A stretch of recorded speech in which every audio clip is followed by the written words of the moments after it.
Buenas tardes a todos los que van llegando. Bienvenidos a este nuevo día de Cuidarme, Cuidarte. En un minutico vamos a dar inicio con la charla de hoy.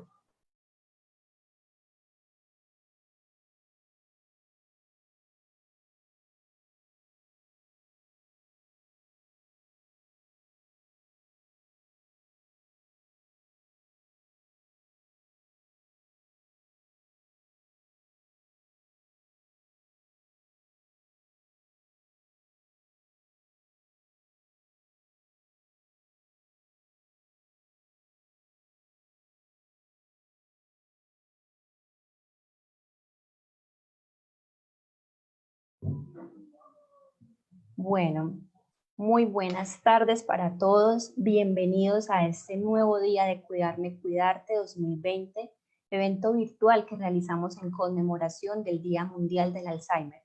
Ayer iniciamos la semana 4, la semana en la que todos y cada uno de nosotros nos ponemos en los zapatos de los científicos. Ayer tuvimos la charla de los doctores Carlos Tobón, Gloria Patricia Cardona y el doctor Francisco Lopera.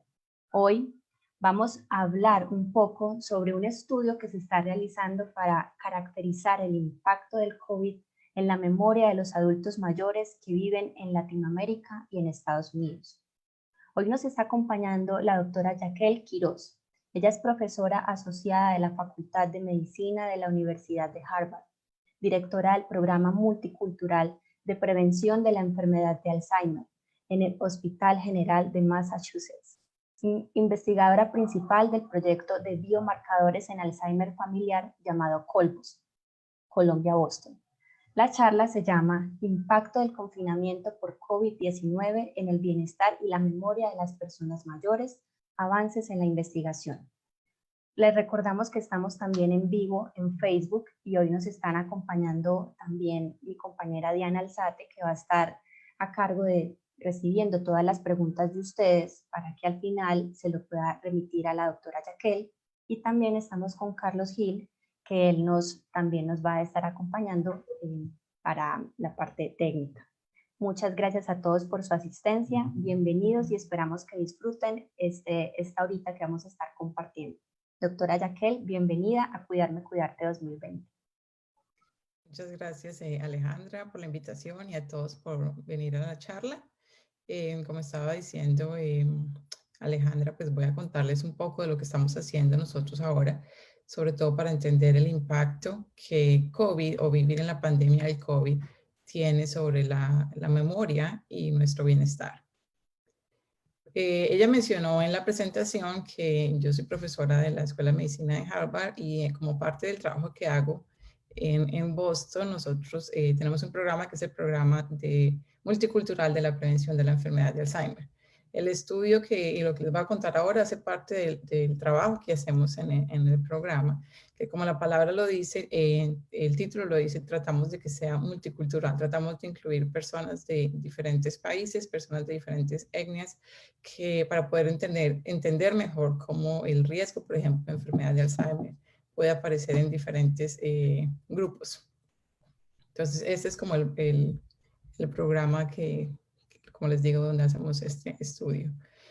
Lo que les voy a comentar más específico es un estudio que empezamos a hacer, obviamente, cuando empezó lo de la pandemia en marzo. Nosotros nos mandaron pues para trabajar a la casa en principios de marzo. Y como resultado de eso nos dimos cuenta que muchos de los estudios que teníamos en el programa multicultural, que incluye latinos, por ejemplo, personas que son de origen latino, no podíamos seguir con estos estudios, puesto que las personas no podían llegar al centro. Empezamos a llamarlos y a ver cómo estaban y cómo se estaban sintiendo y explicándoles por qué vamos a tener que parar los estudios de investigación. Y fue muy claro desde esas primeras llamadas que realizamos que ese impacto, por ejemplo, que este COVID de entrada estaba impactando la forma en que ellos vivían, sobre todo el nivel de estrés, el nivel de ansiedad, el nivel de incertidumbre que todavía en muchas partes tenemos, se notaba mucho que estaba impactando realmente su capacidad, sobre todo de concentrarse, o muchos, por ejemplo, reportaban cambios en el sueño, que de pronto ya no estaban durmiendo tanto, que estaban más preocupados de enfermarse o de que algún ser querido se fuera a enfermar. Algunos desafortunadamente empezaron a tener familiares o personas que vivían en la casa de ellos o conocidos que también se estaban enfermando. Entonces, a raíz de todo eso y más que todo como de esas llamadas, por ejemplo, que hicimos las personas que ya estaban involucradas en el programa multicultural, decidimos lanzar este estudio que es básicamente una encuesta. Dijimos, bueno, preguntemos a las personas, en principio las personas mayores, que son las personas que están en más riesgo de tener enfermedad de Alzheimer, cómo el vivir en la pandemia los ha impactado y sobre todo cómo eso ha impactado su memoria. Entonces de ahí salió como la idea del estudio. Es un estudio, como digo, muy nuevo, o sea, efectivamente lo empezamos a hacer marzo o abril de este año. Entonces, ¿por qué creemos, por ejemplo, nosotros que esto del virus o el coronavirus, o más que todo la pandemia del coronavirus, puede afectar a las personas mayores? Como de pronto ustedes han escuchado todo este mes y sobre todo las personas que ya han estado más involucradas o las personas que desafortunadamente tienen seres queridos con enfermedad de Alzheimer o con personas con otros problemas de memoria. Los problemas de memoria relacionados con la enfermedad de Alzheimer, generalmente a nivel esporádico, lo que llaman otros esporádico, la forma más común de la enfermedad de Alzheimer, inicia después de los 65 años, ¿cierto? Entonces sabemos de entrada que las personas mayores de 65 tienen un riesgo mayor de tener problemas de memoria relacionados con la enfermedad de Alzheimer o demencia. De pronto en estas semanas también obviamente han escuchado hablar de todo el trabajo que se ha hecho con el grupo de Colombia, con las familias de Colombia que tienen algunas mutaciones, algunos cambios genéticos, y ellos presentan otra forma de Alzheimer, que es una enfermedad de Alzheimer más de inicio temprano, ¿cierto? Generalmente se ven los problemas de memoria antes de los 50 años. Pero esa es solamente una minoría, en comparado a nivel mundial, solamente una minoría de los casos que se ven de enfermedad de Alzheimer. El más común, el más típico es el que aparece después de los 65 años. Y entre más años pasan, más riesgo tiene la persona de tener sus problemas de memoria.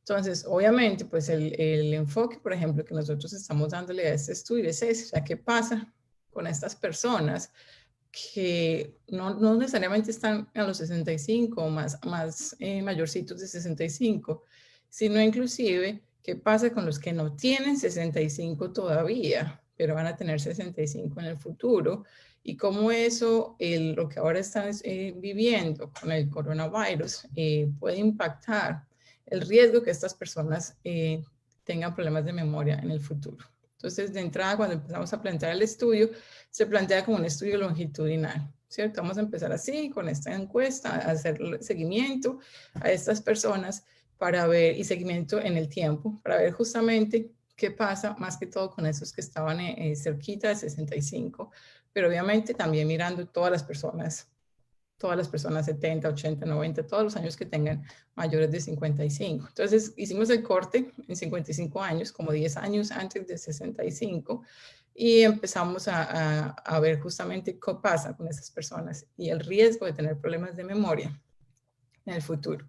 Entonces, algunas de las cosas, por ejemplo, que ha impactado y que impacta ese riesgo es, primero que todo, como de pronto han visto en las noticias, el COVID afecta de manera desproporcionada a los adultos mayores. O sea, las personas mayores, aquí cuando digo adultos mayores me voy a referir, las estadísticas son las personas mayores de 60 a 65 años, pero se sabe que estas personas son las que más se afectan, las personas que más se enferman de COVID. O sea, de entrada ya tienen un riesgo aumentado por estar en esa edad de tener la enfermedad de COVID. Entonces, sabemos también que las personas mayores tienen más riesgo de infección, presentan mayor intensidad de los síntomas, la duración puede ser más larga también, y también sabemos que desafortunadamente muchos del porcentaje de personas que han muerto por COVID también han sido muchas personas mayores, ¿cierto? Entonces, este COVID de entrada sabemos que afecta mucho esta población comparados con otras poblaciones de otras edades. O sea, ese es un punto bien importante. Pero también lo que es inclusive también importante para esto es que las medidas que se han tomado, por ejemplo, para prevenir o manejar el contagio del virus, afectan de manera desproporcionada a los adultos mayores. Cosas tan sencillas como todos los hemos visto, como, bueno, se tienen que quedar en la casa, ¿cierto? Que lo que no, o si están en un asilo, si están en un hogar, no estaban permitidas las visitas, ¿cierto?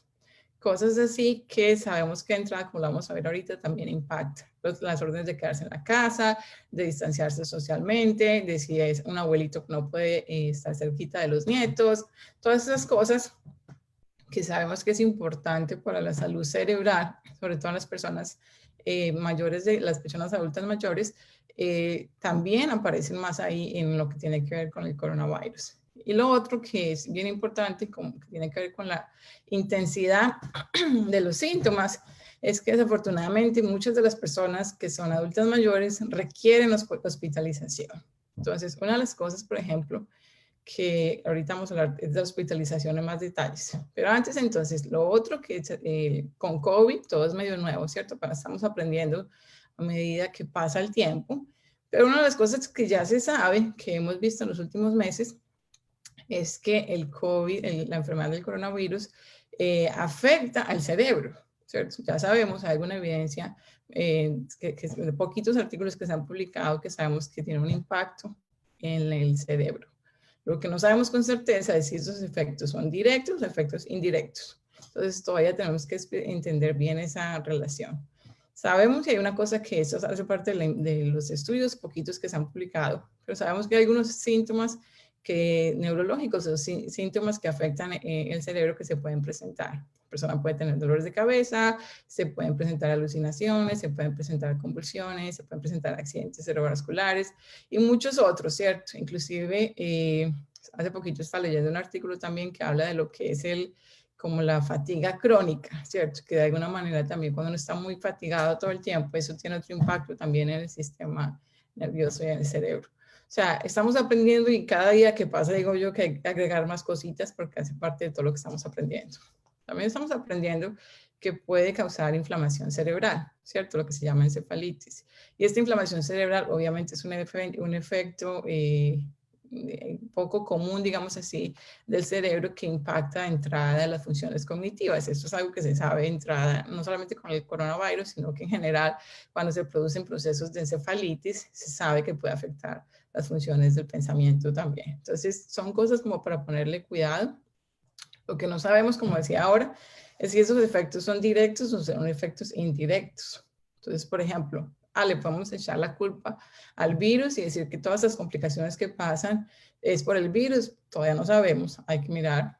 O esto, ¿será que es que la respuesta del sistema inmune, porque obviamente es un virus, entonces puede ser que sea la respuesta inmune la que esté generando esas complicaciones? Pues no sabemos. O lo otro que tampoco se sabe es si de pronto es el mismo tratamiento, ¿cierto? Como saben, desafortunadamente todavía no hay ninguna vacuna, no hay nada que pueda como erradicar el virus totalmente, pero entonces hay algunos tratamientos que se están utilizando. Todavía no sabemos si esos tratamientos que se están utilizando, por ejemplo, pueden tener o no tener un efecto también indirecto o directo en el cerebro. Entonces son cosas que están ahí.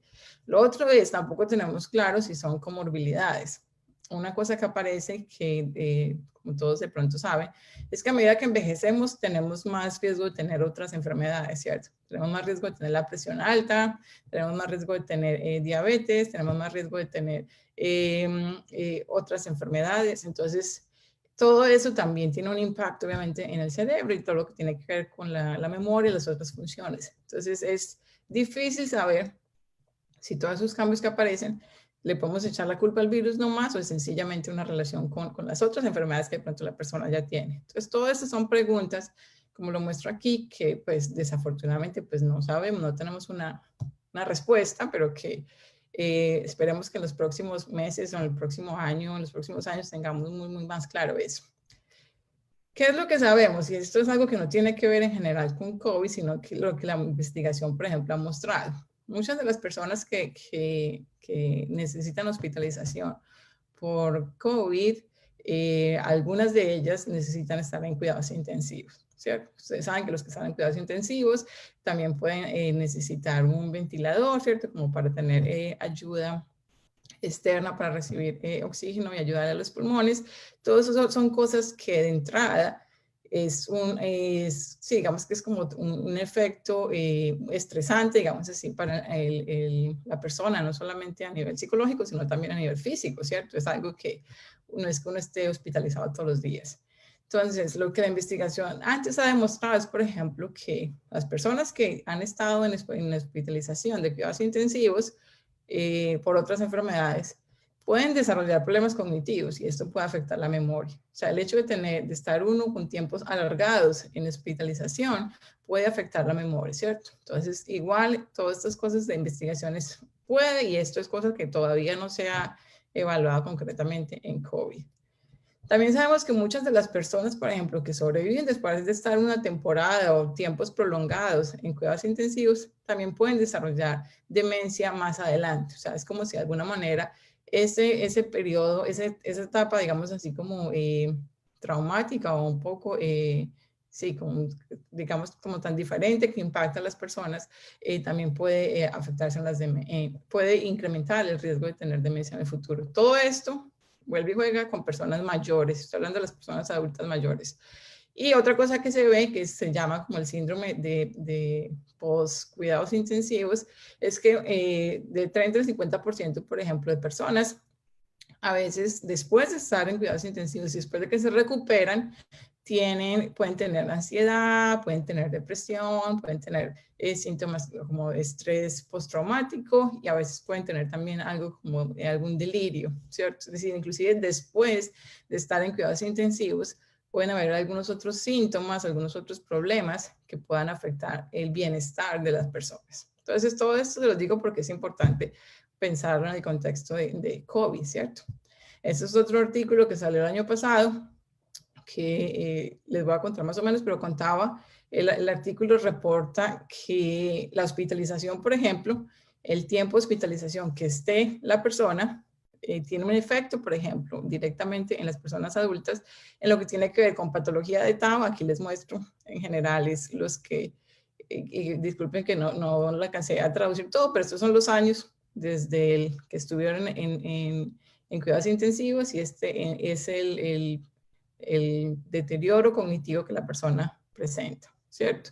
Básicamente lo que nos dice acá en la patología de Tau, que es lo que estamos demostrando, es las personas que están más hospitalizadas, en este caso la lineecita roja, presentan, por ejemplo, más patología cerebral relacionada con la enfermedad de Alzheimer, como en este caso la patología de Tau.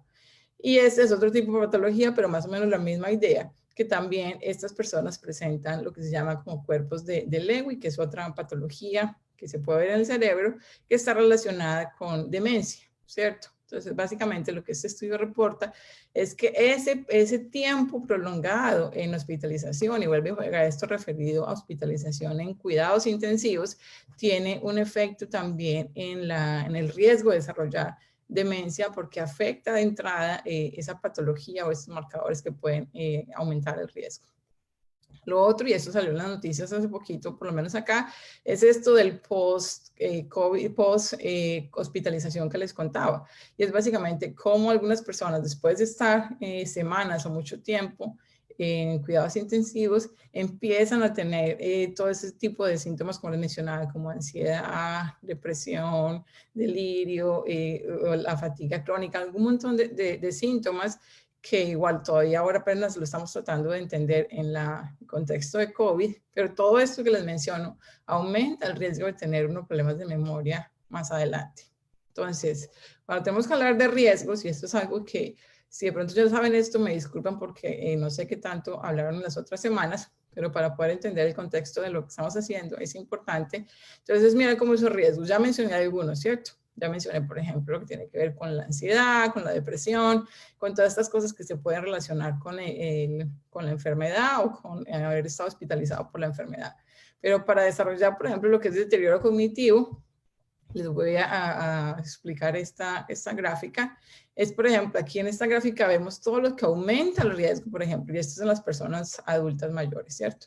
Todos estos factores que aumentan el riesgo de tener deterioro cognitivo en un individuo, y estos son algunos factores que disminuyen ese riesgo. Entonces, los colorcitos de las flechas Quiere decir, lo que está en azul es que tiene una evidencia muy fuerte de que aumenta el riesgo. Entonces, por ejemplo, sabemos que lo que tiene que ver con algún trauma cerebral, un golpe a la cabeza, eso afecta al riesgo de tener deterioro cognitivo. La obesidad, por ejemplo, en la vida media, la hipertensión temprana también, las personas que fuman, las personas que tienen diabetes, todos estos factores sabemos de entrada que aumentan el riesgo, y estos son factores que también, como de pronto saben, son importantes para las enfermedades, pues para las enfermedades cardiovasculares, ¿cierto? Es decir, son cosas que afectan el riesgo de tener demencia, de tener deterioro cognitivo, pero también aumentan el riesgo de que el corazón no esté funcionando muy bien. Entonces, es mirar la relación directa entre lo que es importante y lo que le ayuda al cerebro, y ver eso también como le ayuda al corazón, ¿cierto? Es una forma de acordarse. Lo que tiene un poco de evidencia, por ejemplo, en aumentar el riesgo, sabemos que la depresión, como decía ahora, otro factor importante, el sueño, también aumenta ese riesgo. Hay menos artículos, digamos así, que apoyan eso, y por eso está nuestro colorcito diferente, pero también hay artículos que apoyan que ese puede ser un factor de aumentar el riesgo. Entonces, lo otro también aparece lo que es como el colesterol alto, que es todavía poco claro, pero también aparece ahí. Entonces, estos son como los que aumentan. Los que están aquí abajo son los que de hecho disminuyen ese riesgo, y es el riesgo de deterioro cognitivo, ¿cierto? Entonces sabemos que el número de años, por ejemplo, de educación tiende a tener un efecto protector, ¿cierto? Las personas que tienen más educación, pero educación en el sentido de que personas o sea, estos son como cuando se hacen los análisis, es como personas estudiando los que tengan elementary, educación elemental, educación de bachillerato, educación superior, porque se utiliza como el número, pero realmente lo que ha visto, lo que se ha demostrado es que no solamente el número de años que la persona esté en la escuela, sino a nivel cerebral, que tanto mantiene también una cultura de aprendizaje, digamos así, ¿cierto?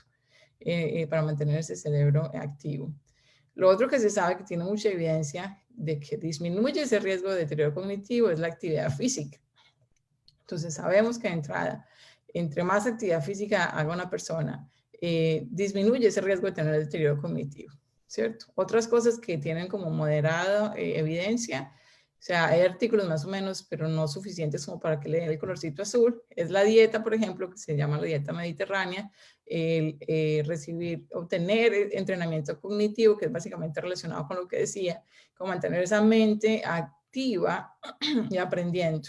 Otras cosas que se ha disminuido el riesgo, que todavía está como en cuestionamiento, es como un consumo limitado, por ejemplo, sobre todo de vino, es uno que está todavía como en cuestión, y también que no hay mucha evidencia en lo que tiene que ver con la actividad social, ¿cierto? Que tanto participa uno en actividades sociales.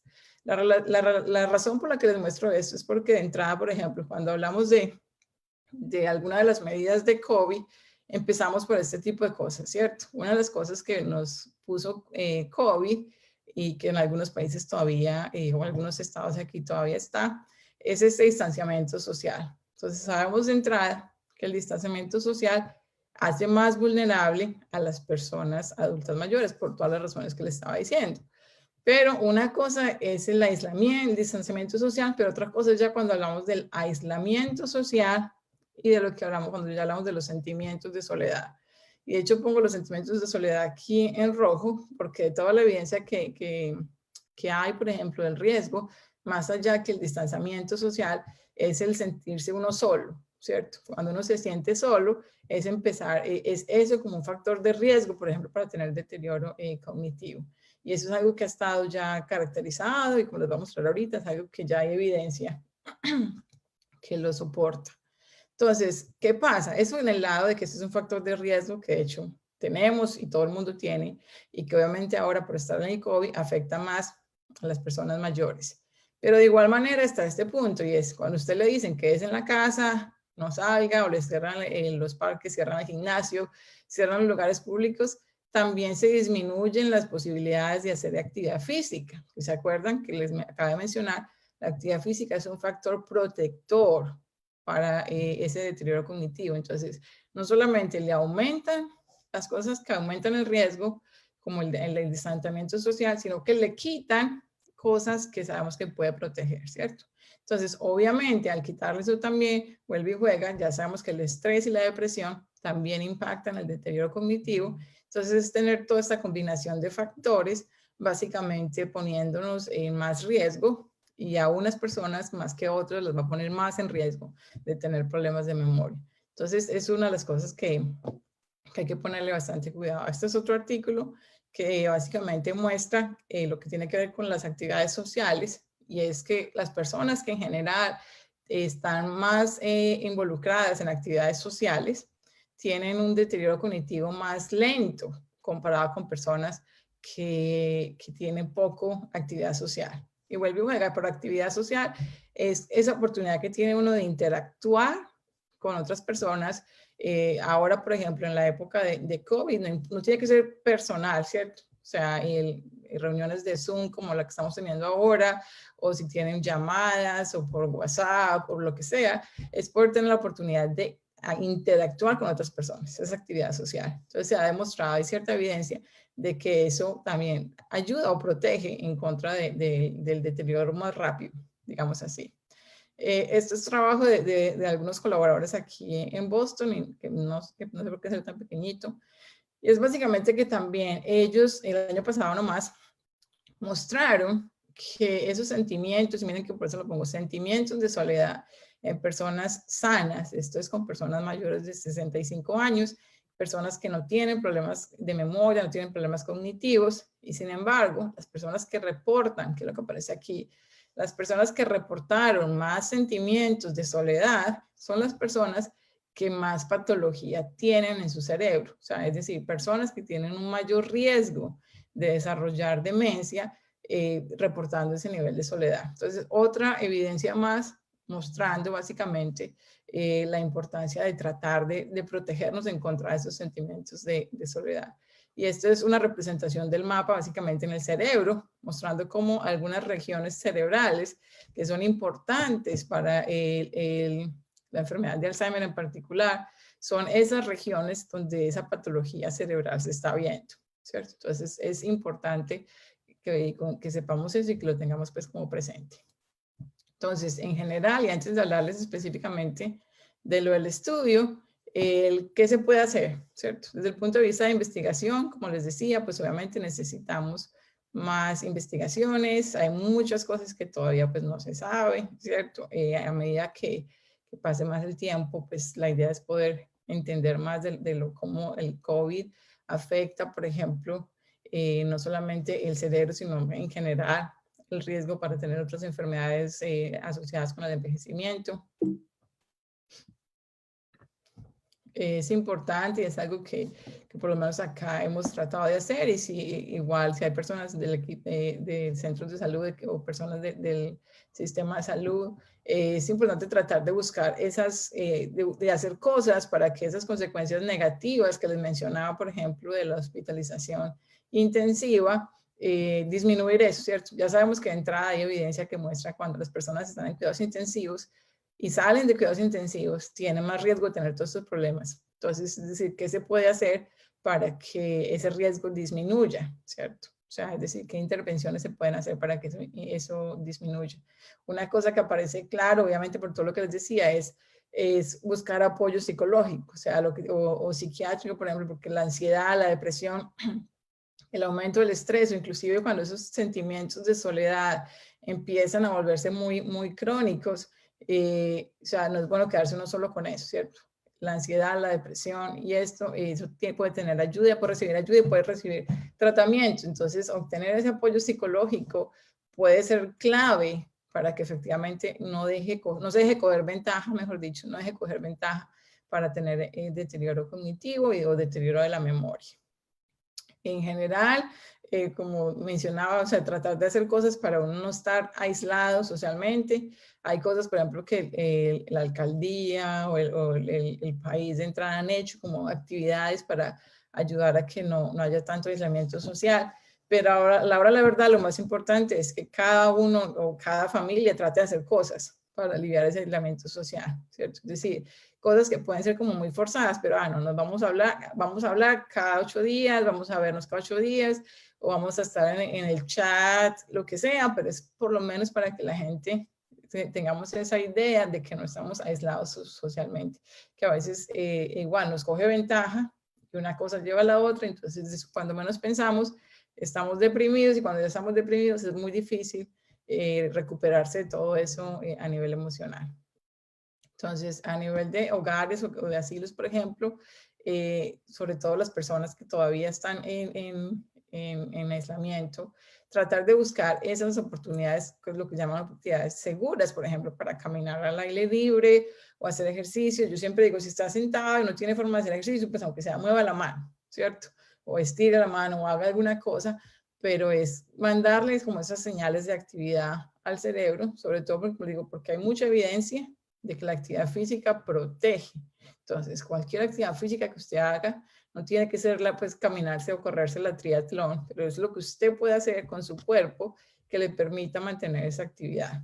Entonces, a nivel comunitario en general es algo que se ha visto, por ejemplo, aquí mucho, que tiene que ver como el contactar, estar chequeando, ¿cierto? Pues obviamente uno tiene las familias, uno sabe dónde está el abuelito, cómo está el abuelito y toda la cosa, pero hay de pronto personas adultas mayores que no tienen mucha gente que las llame, no tienen mucha gente que les ayude, entonces es como mirar, por ejemplo, chequear que la gente esté bien, no le falte nada. Aquí por lo menos eso es muy importante porque muchas personas viven solas y los hijos no viven cerquita, entonces estar chequeando como en eso. Y una cosa que también se ha hecho aquí es como programas de voluntariado, pues crear oportunidades para que los estudiantes o las personas más jóvenes les enseñen, por ejemplo, a los adultos a usar teléfonos, a usar cámaras o buscar forma, por ejemplo, de que todas esas cosas que de pronto a veces las personas mayores dicen, no, yo no sé manejar eso, no, yo acá ya voy a aprender, ya no aprendí.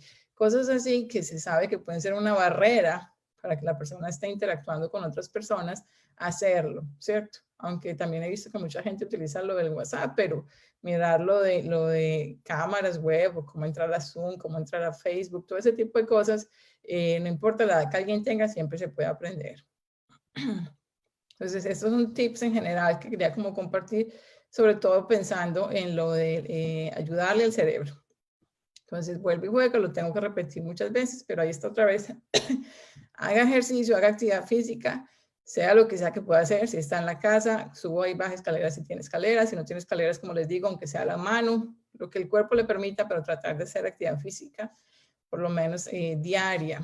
Eso estimula todo el cerebro y obviamente protege también en contra de todas las adversidades, como cosas que puedan pasar, como con lo del COVID. Alimentarse saludablemente, también ya les mostré esa parte. Una vez más, participar en actividades o grupos sociales, como digo, aunque no los pueda ver, por lo menos aunque sea por llamar por teléfono, escuchar a gente hablando, interactuar con personas, puede ayudarle a reducir los niveles de estrés y vuelve y juega. Los niveles de estrés altos aumentan el riesgo de tener problemas de memoria, entonces es ayudarle al cerebro también. Ejercitar la mente, que es lo que está como el crucigrama que pongo ahí, pero es en general, no necesariamente el crucigrama. Es cualquier cosa que usted le ayude a pensar, ¿cierto? Es decir, tener algo que usted le implique pensar. No solamente ver televisión sin ninguna interacción, sino o leer un libro o hacerse preguntas o algo que le permita tener ese cerebro activo. Y una cosa que a veces se nos olvida es tratar de dormir bien. O sea, dormir igual ayuda también a la memoria. Entonces son cosas que podemos hacer día a día, así estemos en condiciones de restringidas por el coronavirus, que van a ayudarnos a tener como algunas herramientas para poder pelear en contra del riesgo y todos estos riesgos que está pasando con el coronavirus. Entonces, todo eso es como para introducir entonces ahora lo que estamos haciendo. Entonces, ya les mencioné que empezamos entonces a hacer este estudio en marzo y abril. Entonces, el estudio de entrada es tratando de entender cómo COVID y la pandemia del COVID impacta el bienestar y la cognición o la memoria de las personas mayores. En las personas mayores, como les dije hace un rato, pues tomando las personas mayores de 55 años. Entonces, justamente para seguirlos en el tiempo y mirar si podemos entender cómo el vivir, digamos así, en época de pandemia realmente puede afectar a unas personas más que a otras, ¿cierto? Mira, ¿cuáles pueden ser algunos factores protectores y factores de riesgo, por ejemplo, para el deterioro cognitivo en estas personas? Como decía, todos estamos viviendo en la pandemia. Todos estamos viendo la pandemia, algunos pues nos vamos a enfermar, otros no nos vamos a enfermar y no todos nos vamos a tener problemas de memoria, ¿cierto? No todos vamos a tener problemas de memoria, no todos se nos va a olvidar las cosas, no todos vamos a tener demencia. Entonces es mirar efectivamente qué es lo que, por ejemplo, como estaba diciendo ahorita, ¿será que entonces la actividad física es lo que ayudó para que otras personas no se enfermaran, ¿cierto? ¿O será que es lo que están comiendo lo que ayuda? ¿O será que qué es lo que hacen las personas, por ejemplo, que no tienen ese riesgo, disminuyen ese riesgo de deterioro cognitivo? Entonces, en la encuesta, por ejemplo, empezamos preguntando cosas como características demográficas en general, preguntando lo que nosotros llamamos como determinantes sociales de salud, que es básicamente si tiene seguro, no tiene seguro, con quién vive, cuánta gente vive, todo esto, qué apoyo emocional tiene, ¿cierto? Obviamente, si es una persona que siempre ha vivido sola y ahora la mandan a la casa a vivir sola, pues no va a ser lo mismo que una persona que, por ejemplo, ha vivido con mucha gente y de repente la mandan a vivir sola, ¿cierto? O sea, el impacto es distinto. Entonces, tratar de entender eso y también tratando de entender cómo estas estrategias, por ejemplo, de cada persona pueden ayudar en ese proceso. Entonces, como decía, los determinantes de salud, preguntamos como estabilidad económica, condiciones de educación, de salud, condiciones de vida, contexto comunitario. Y en Estados Unidos, de entrada, es muy importante lo que tiene que ver con esa percepción de discriminación. El ser inmigrante en Estados Unidos, por ejemplo, es una experiencia que de entrada puede producir efectos en discriminación, entonces es algo que nosotros incluimos también ahí para evaluar. Incluimos preguntas de impacto de la pandemia, que son preguntas generales del estrés percibido, del aislamiento, del apoyo que las personas tienen. Incluimos un cuestionario, que es el cuestionario el inventario, ¿cómo se dice? Inventario de la pandemia, que fue literalmente desarrollado en marzo. Lo hicieron en marzo para evaluar el efecto de la pandemia, de esta pandemia. Tenemos cuestionarios para evaluar el bienestar, que es más o menos incluyendo uno, que es para ver cómo las personas enfrentan el estrés, y otro para entender cómo la persona se ve en propósito de vida o qué propósito de vida tiene. En la parte de cognitiva de memoria, incluimos dos medidas. Una que es el EAGLE, que es una escala de autoevaluación donde la persona una escala autoinformada, donde la persona reporta su memoria, su lenguaje, su atención, evalúa cada uno, ¿cierto? Y tenemos unas preguntas directas de cómo se ha visto impactado la memoria. Entonces, todo eso es lo que hemos hecho, lo que está en la encuesta de los datos que hemos recogido. No sé si han visto esto antes, si no, después de todas formas lo pueden chequear. Ese es el flyer que nosotros sacamos, donde tenemos igual todo lo que les acabo de decir, personas mayores de 55 años. Cuando empezamos con el estudio, solamente lo teníamos en inglés y obviamente en español. Gracias a una colaboración que empezamos con unos investigadores de Brasil, ya tenemos también en portugués, entonces está en inglés, español y portugués. Toda la encuesta en el momento se puede llenar online, ¿cierto? Aquí está la página web que aparece, que es la página del programa, que ahorita sí ya les muestro los links directos, pero cada persona pues lo puede llenar. Si de pronto no tienen internet y necesitan más bien como que los llamemos por teléfono, pues también tenemos la opción de llamarlos por teléfono y hacerle la encuesta. La encuesta, como les decía, la idea es repetirla en el transcurso de un año para ver cómo avanza, digamos así, cómo es la experiencia básicamente viviendo en estos meses de pandemia. Y yo espero que después de un año podamos, dependiendo de los resultados, podamos seguir inclusive para poder entender más allá del año cómo avanza la enfermedad. Entonces, en el resto del tiempito que tengo, en los próximos minuticos les voy a contar lo que llevamos.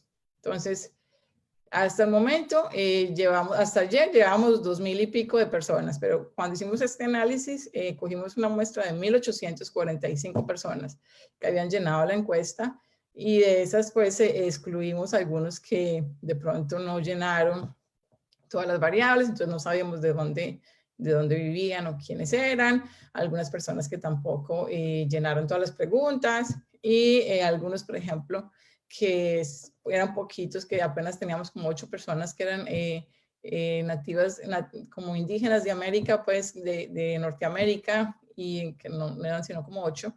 Y a la final entonces nos quedamos con 1,747, ¿cierto? O sea, 1,747 personas hasta el momento han llenado la encuesta, que si me preguntan a mí todavía no me lo creo porque me parece que es mucha gente, pero lo importante es que todavía podemos seguir recogiendo datos porque hay muchos países que tenemos apenas como 1 o 2 personas, o sea, muy poca representación. Entonces la idea es poder tener aún más. ¿Quiénes son esos? De entrada, bueno, de hecho, me voy a voltear aquí que esta las puse donde no era. Esta es una tortica de estas de estadística que de hecho la hice unos minuticos antes, incluyendo a todos, como para que vieran de dónde salen las encuestas, pues de dónde han salido las encuestas. La gran mayoría de las encuestas se han llenado en este momento entre Estados Unidos y México, ¿cierto? De hecho, sí, estos son solamente los datos de los latinos, pero la gran mayoría de encuestas las han llenado en Estados Unidos y obviamente después sigue México. Tenemos una gran representación de países como Chile, Perú, Argentina. Son los 3 países más que tienen representación, y todos los otros países, incluyendo Colombia, no tienen mucha representación. O sea, tienen representación, pero por ejemplo este que aparece aquí del total, este chiquito en cafecito es Colombia, ¿cierto? O sea, es decir, todavía podemos hacer mucho mejor, pues podemos tener más representación comparada con todos los otros países. Sobre todo en este caso en particular, yo creo que pues México nos está ganando. México sí ha participado mucho desde Latinoamérica y habla, por ejemplo, del entusiasmo de las personas para tratar de ayudarnos como a entender este efecto que les comentaba. Entonces, ¿qué, por ejemplo, que hemos sabido de las personas que hemos tenido, por ejemplo, hasta el momento? Tenemos 642 personas de Estados Unidos que son no latinos, que son blancos. Tenemos latinos en total 954 personas. De los que son afroamericanos tenemos 77 y de los que se identificaron como asiáticos tenemos 33. ¿Cierto? Entonces, obviamente los latinos son los que van ganando en términos de todos los que tenemos, pero como les mostraba aquí a continuación, teniendo en cuenta de dónde es que están llenando ese porcentaje los latinos. Entonces, ¿qué hemos visto? Que me parece supremamente interesante, y esto obviamente por eso lo tengo así como en blanco, porque literalmente apenas estamos analizando los resultados, pero quería como contarles algo para que vean lo importante que es poder documentar y empezar a investigar esto. El EPI, como recuerdan, es el cuestionario que evalúa el impacto, ¿cierto? Entonces, de entrada, aquí tenemos 2 columnas. Estos son las personas que viven en Latinoamérica, todos los países combinados, y los latinos que viven en Estados Unidos. Son estos de acá. Entonces, la M quiere decir que es la media, que es más o menos el promedio que las personas reportaron en esto. Y entre más alto, por ejemplo, el puntaje en EPI, quiere decir que más impacto se percibe, ¿cierto? Todo esto es autoinformado, entonces obviamente lo que la persona piensa. Súper interesante que, por ejemplo, las personas que viven en Latinoamérica, comparado con los latinos que viven en Estados Unidos, los de Latinoamérica reportan más impacto de vivir en la pandemia, de la pandemia, comparado con los latinos de Estados Unidos. Y esto es estadísticamente significativo. Cuando empezamos a mirar, y todo lo que aparece aquí son las diferentes escalas de ese cuestionario, lo que está aquí en negrita es los que estaban significativos. Obviamente, ¿qué explica ese impacto? Implica, por ejemplo, cambios en el trabajo y en el empleo, ¿cierto? Muchos más cambios en los de Latinoamérica.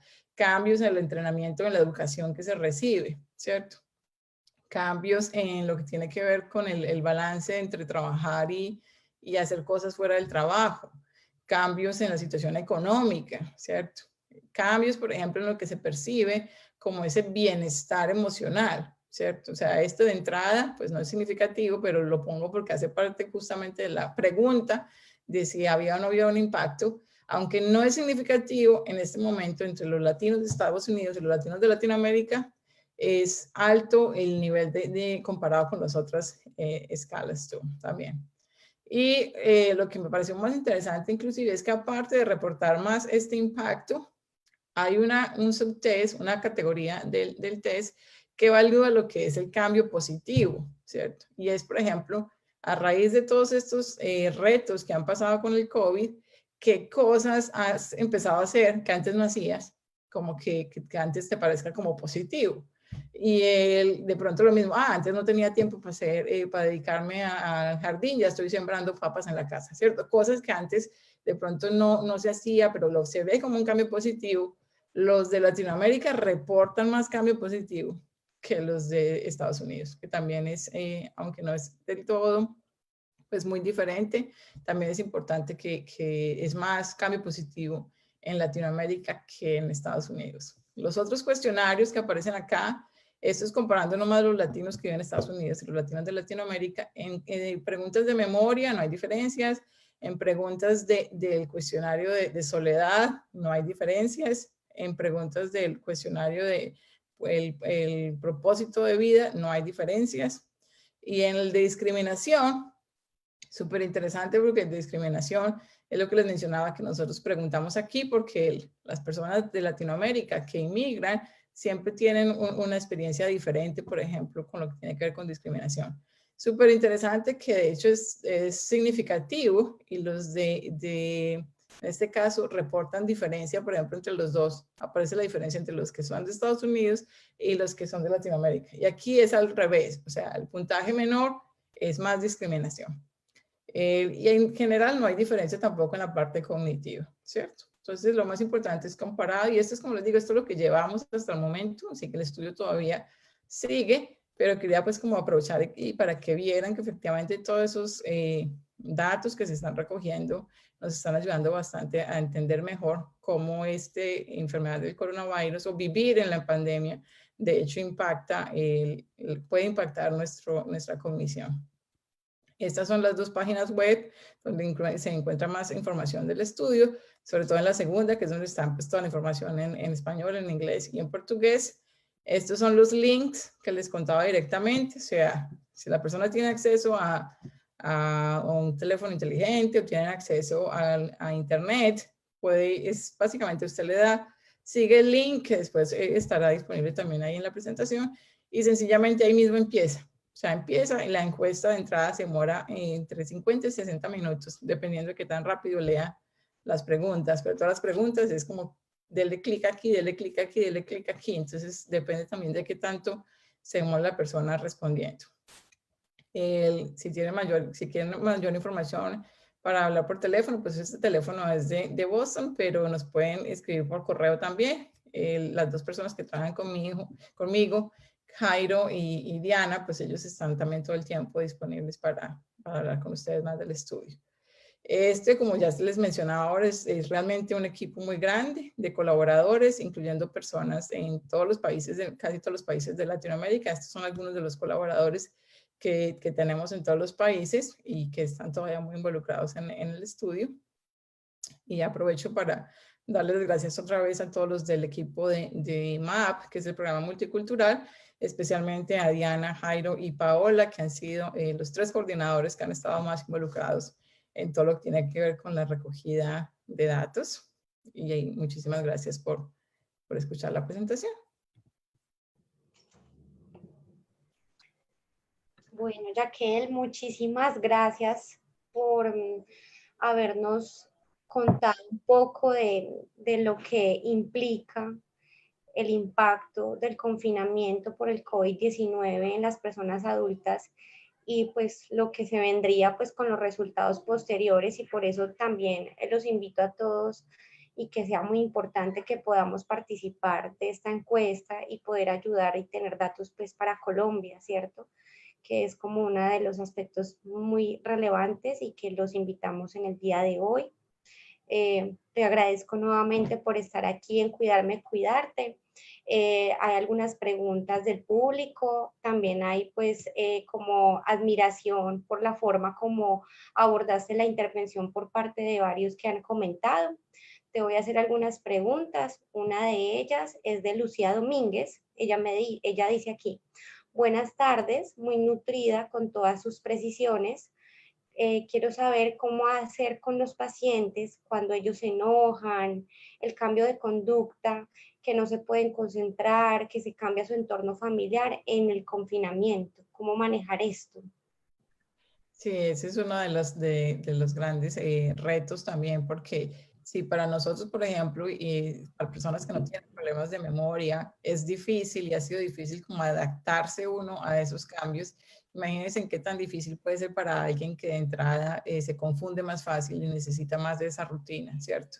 Yo creo que él exige muchísima paciencia, más paciencia que inclusive antes, porque es básicamente tratar de hacer los cambios lo menos traumático que se pueda, ¿cierto? Es decir, tratar de mantener esas rutinas lo más que se pueda, así sea en la casa, ¿cierto? Es decir, si hay que despertarse a la misma hora, tratar de despertarse, tratar de desayunar a la misma hora, tratar de, como digo yo, a veces, por ejemplo, que no puede ir uno a la oficina, no importa, pero no salga de la pieza, salga de la habitación y pretenda que vaya a la habitación.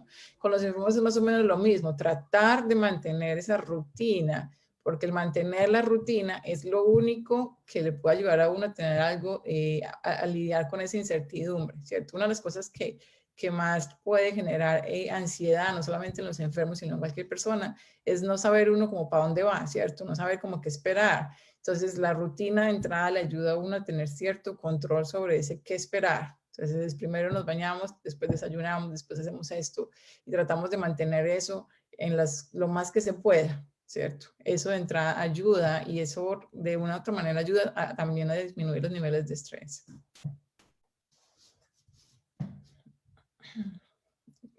No te oigo. Sí, qué pena. Bueno, entonces mira, aquí hay otra pregunta, ya que tiene que ver mucho con lo que estabas hablando ahorita. Y es que algunas personas de aquí quisieran saber si hay algunas estrategias o herramientas que se puedan realizar en este tipo de pandemia para los adultos mayores, que no se sientan tan agobiados por el tema del confinamiento. Pues una de las cosas que traté de enfatizar mucho y que son tres cosas que me parece que mencioné, pero vuelvo y las menciono. Una es tratar de hacer lo que se pueda, por ejemplo, así sea chiquito, para tener cierta actividad física.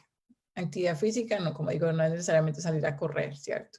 Pero es mantener, por ejemplo, así sea pararse de la silla, volverse a sentar a la silla, a salir alrededor de la silla, ¿cierto? Salir de una habitación a la otra silla. O sea, es decir, que mantenerse activo, así sea activo en ese contexto, es algo que puede tener un impacto muy positivo en el cerebro.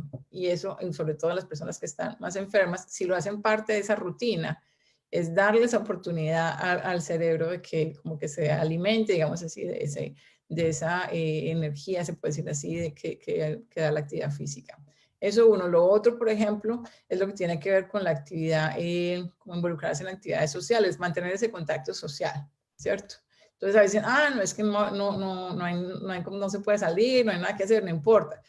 Cuente una historia, ¿cierto? Lea algo, haga preguntas, hable, porque es que el hablar es justamente lo que estimula el cerebro, ¿cierto? Entonces, hablar y darle la oportunidad a la otra persona que hable, ¿cierto? Porque si no sería como mirar televisión y no tener una oportunidad de interactuar. Pero ese es interactuar como, yo estoy muy bien, te voy a contar este cuento, ¿tú cómo estás? O sea, darle la oportunidad, por lo menos, aunque sea de manera sencilla, pero es esa interacción social, el contacto social, así sea por teléfono, como se pueda, realmente hace una diferencia bien importante. Y lo otro, pues creo que esos dos son como los más importantes, se me olvidó la otra, ¿sí ves? Pero bueno, esas dos me parece que son las más claves. Bueno, Yaquel, quiero contarte que aquí alguien me dice felicitaciones por la conferencia, muy puntual y clara a pesar de lo técnico.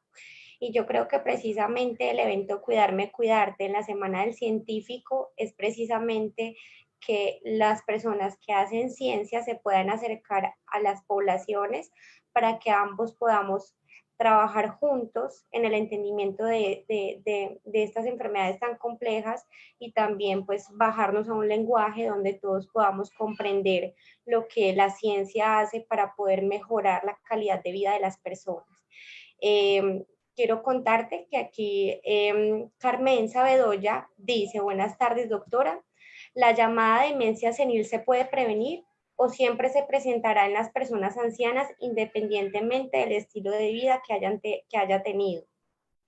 No, esa es una muy buena pregunta y tiene que ver con lo que la figurita que yo mostraba del riesgo, ¿cierto? O sea, ahora, por ejemplo, como se habla, siempre cualquier persona tiene un riesgo de tener demencia senil, es la otra forma que se utiliza para llamar a la demencia que aparece después de los 65 años, la que yo mencionaba que es como la más común, ¿cierto? Es la otra forma de llamarla, después de los 65 años, y de las demencias seniles, pues una de las causas de demencia es la enfermedad de Alzheimer, ¿cierto? Que es justamente lo que aparece ahí, o sea, una de las causas que aparece. Pero esa grafiquita que mostraba y otras, muchas otras, ¿cierto? Lo que demuestra es que ese riesgo lo puede uno modificar. Hasta el momento no hay nada que uno diga, ah, si usted hace eso no le va a dar. Mire, si usted hace mucho ejercicio, seguro que no le va a dar demencia. Desafortunadamente no. Lo único que se sabe es, si usted hace mucho ejercicio, si hace ejercicio, eso afecta al riesgo. O sea, disminuye el riesgo, pero no quiere decir que lo quite, ¿cierto? Pero ¿qué pasa? Ese disminuir el riesgo tiene un impacto, puede tener un impacto grandísimo. Porque, por ejemplo, supongamos que usted le iba a dar demencia senil a los 65. Y entonces usted hizo todas estas cosas que tenía que hacer, por ejemplo, del ejercicio, la dieta, proteger, cuidar el corazón, todo esto. Entonces, en vez de los 65, no le empezó a los 65, sino a los 75 o a los 80. Es decir, eso es un impacto muy grande, porque entonces le dio más años de vida sin problemas de memoria, ¿cierto? O sea, no hay nada, hasta el momento es uno de los grandes problemas de la demencia senil. No hay nada que uno haga para que se quite o para prevenir que le dé, pero sí hay cosas que puede hacer uno para disminuir ese riesgo de que le dé. Bueno, ya que aquí muchas personas están muy interesadas en participar de la encuesta. Ay, qué bien. Habían algunos links que tú colocaste en la presentación. Si es posible que la puedas poner en el chat para que nosotros tenemos un link, pero tú compartiste otros, a ver si los podemos compartir en el chat para todos. En el link que tú compartiste, ahí están todos los otros links. O sea, si van a ese link, ahí están los links, pero les puedo pasar los otros también de manera... Listo, entonces eso para los que tienen como la inquietud. Acá hay otra persona que pregunta, Gladys dice, tengo varios jubilados que se han enfermado del COVID-19, han quedado con muchos efectos secundarios y muchos miedos. En los trabajos que ustedes han realizado, ¿tienen algunos consejos para poderlos apoyar? A ver si entendí bien. ¿Tienen, qué han tenido? O sea, tienen un grupo de jubilados, varios de ellos se han enfermado del COVID-19, que ha generado pues como efectos secundarios y también pues ha afectado su parte mental porque han quedado con muchos miedos. Entonces ella dice que si en los trabajos que se han realizado hay alguna forma de poderlos apoyar. Sí, eso es lo que yo estaba mencionando, que también lo mencioné del apoyo, tratar de buscar apoyo psicológico. Por ejemplo, si las personas tienen mucha ansiedad o si las personas han tenido mucha depresión, porque igual, o sea, la ansiedad y la depresión son enfermedades que tienen tratamiento, ¿cierto? Usted puede recibir tratamiento psicológico, tratamiento psiquiátrico para la ansiedad y la depresión. Si de pronto tiene un grupo, ¿cierto? No es una persona, sino un grupo. Usted puede organizar talleres, ¿cierto? Porque lo importante es abrir el espacio para que las personas tengan ese apoyo de pronto emocional que no están recibiendo, que de pronto antes no necesitaban, pero después del COVID ya sí lo necesitan, ¿cierto? O sea, es como darle estrategias a las personas para que sepan mejor cómo enfrentar esa ansiedad de tal manera que no estén tan ansiosos. Como digo, estar muy estresado, estar muy ansioso o estar deprimido son factores de riesgo para que le den a uno problemas de memoria. Entonces, entre más hagamos para tratar de reducir esa ansiedad o reducir ese estrés, estamos ayudándole a que los problemas de memoria no vayan a aparecer. Lo otro, por ejemplo, si tienen la oportunidad de hacer actividades de relajación, ya sea, por ejemplo, actividades de yoga o de tai chi o actividades que sencillamente son de relajación, también es ayudar a bajar ese nivel de estrés. O sea, como bajarlo lo más que se pueda para que la persona pueda sentir que tiene más control y al tener más control, pues se le reduce el miedo también de entrada. Listo, muchas gracias. Acá hay otra pregunta interesante de Laura. Dice, muchas gracias por la charla. Mi consulta trata sobre el componente inflamatorio. Estudios recientes han relacionado el COVID-19 con un síndrome inflamatorio. Además, es un aspecto que podemos observar relacionado con muchas otras enfermedades. En los determinantes de salud de su estudio, me gustaría saber si van a tener en cuenta los pacientes que presentan alguna enfermedad de tipo inflamatoria para evaluar el impacto del COVID-19 en el bienestar, salud emocional y la memoria, o si solo tendrán en cuenta si presentan enfermedad en general. Gracias y un saludo. Muy buena pregunta. Y el objetivo, por ejemplo, como decía, del estudio, ¿cierto? Y de hecho lo presenté así de entrada, cuando yo lo estaba presentando, el estudio, por ejemplo, de entrada es el estudio de la pandemia, de vivir en la pandemia del COVID, ¿cierto? Vivir en la pandemia del COVID, lo que estamos diciendo ahora, aunque usted no le haya dado COVID, aunque usted no le haya dado COVID, aunque no sea COVID positivo, usted puede participar en el estudio, porque lo que nos interesa saber es cómo le está afectando a usted todo lo que está pasando en el mundo, o en su casa, o en su familia, con sus amigos, todo esto, cómo impacta eso, por ejemplo, su memoria y su bienestar. Quiere decir, sí, hay una sección, por ejemplo, que yo no más mencioné como salud, pero es una sección en la encuesta donde preguntamos, por ejemplo, sobre enfermedades que han tenido, que, o sea, también no excluimos a nadie, pero se están incluyendo factores médicos justamente para entender si hay otro tipo de comorbilidades o algún otro factor que pueda explicar ese riesgo o ese riesgo no es impacto diferente en una persona o la otra. O sea, es básicamente cualquier persona. Y en la sección de salud, que inclusive en la tablita creo que lo mostraba como historia médica o historia de infección, es donde se preguntan todo este tipo de cosas. Perfecto. Acá hay otra pregunta que dice, ¿hay algún estudio similar para poblaciones menores de edad, jóvenes y adolescentes, teniendo en cuenta los efectos de depresión y temor en estas poblaciones? Sí, en el mundo sí hay. De hecho, conozco un estudio que están haciendo en la Universidad de Miami, por ejemplo, aquí en Estados Unidos, o para entender los niños, cómo impacta a los niños y a los adolescentes. No conozco, nosotros no, porque como digo, en el centro mío, pues estamos interesados en las personas más adultas o personas que tienen más riesgo de tener Alzheimer o demencia, pero sí se están haciendo también estudios para entender el impacto. Y yo creo que a medida que avancemos más en la pandemia, pues aparecerán muchos más estudios también para poder entender bien. O sea, creo que la gente está como tratando de responder a medida que nos vemos en la pandemia. Bien, aquí hay un saludo para Yaquel de Eduardo Mejía. Felicitaciones por tu trabajo. Otra pregunta la hace Liliana Muriel. Dice, excelente charla. Tengo un hogar gerontológico. Todos los adultos mayores padecen esta enfermedad. Sé que hasta ahora no hay cura. Los medicamentos ayudan a minimizar su impacto. Gracias. Es igual, o sea, no hay nada, por ejemplo, de entrada que sepamos con claridad que pueda ser efectivo para todas las personas, pero sí en caso por caso los médicos ya evalúan qué tratamiento pueden seguir o no seguir. O sea, es decir, sí hay tratamientos que se pueden ofrecer y como se han dado cuenta, no todas las personas que les da el coronavirus, por ejemplo, no todas las personas que les da el coronavirus necesitan ir a cuidados intensivos, no todas las personas que les da coronavirus después de estar mucho tiempo en cuidados intensivos o lo que sea, fallecen de la enfermedad. O sea, hay personas que les da y personas que se recuperan, ¿cierto? Entonces, realmente es como una pregunta más para que a nivel médico, cuando vean al médico, los médicos sean los que hagan esa determinación de qué medicamento, qué tratamiento sea el más recomendable. Raquel, muchas gracias por el aporte que nos has dado, por la información para todos. Recuerden que ahí tienen la encuesta para podernos ayudar. Cuéntame. Ya la puse en el chat. Exactamente, ya pusimos en el chat la versión en español para que la tengan presente. Si hay personas que, como una de las que participó, tiene un hogar geriátrico y puede ayudarnos para que esté la información de todas estas personas, se los agradeceríamos mucho.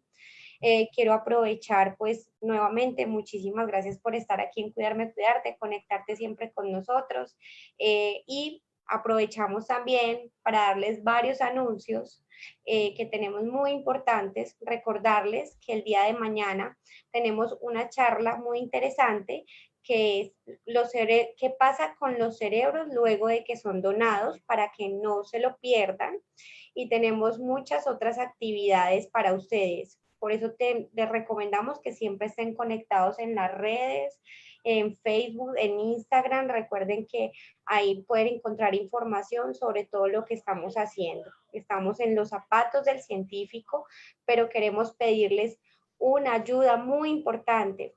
Para nosotros es muy necesario y muy relevante que ustedes puedan evaluar cómo vamos, cómo se han sentido, cómo les ha parecido este evento. Y por eso mi compañera Alejandra les ha compartido también la encuesta donde ustedes pueden evaluarnos. Todavía tenemos mucho tiempo y para nosotros es importante saber cómo se han sentido, qué les ha parecido y qué ajustes podemos hacer para próximos eventos. Entonces, Alejandra, no sé qué más tienes para decir. Bueno, gracias doctora Yaquel por acompañarnos hoy en nuestro segundo día en el que estamos en los zapatos de los científicos. Ayer también la doctora Patricia Cardona hablaba sobre los hábitos de vida, cómo influían también en el cerebro y nos hablaba de eso, de la actividad física, caminar, levantarnos de la silla. Otros avisos parroquiales, acuérdense que estamos en concurso. Quieren una cita con el doctor Lopera, quieren una cita de estimulación cognitiva, quieren ir a visitar el centro día una vez se puedan abrir las puertas, pues estén pendientes de nuestras redes sociales para que ustedes sepan cuáles son los términos y condiciones de este concurso y nosotros el lunes, muy juiciositas, vamos a publicar los ganadores.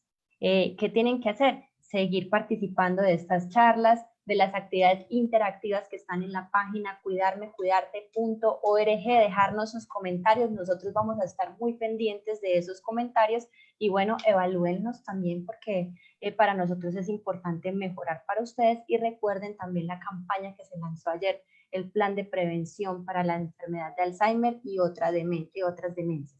Aquí también les pongo el enlace para que puedan consultar más de qué se trata y si están interesados puedan participar. No siendo más, muchísimas gracias a todos por acompañarnos hoy. Gracias Yaquel, gracias Diana y nos vemos mañana en una nueva jornada. Hasta luego. Hasta luego. Gracias. Gracias.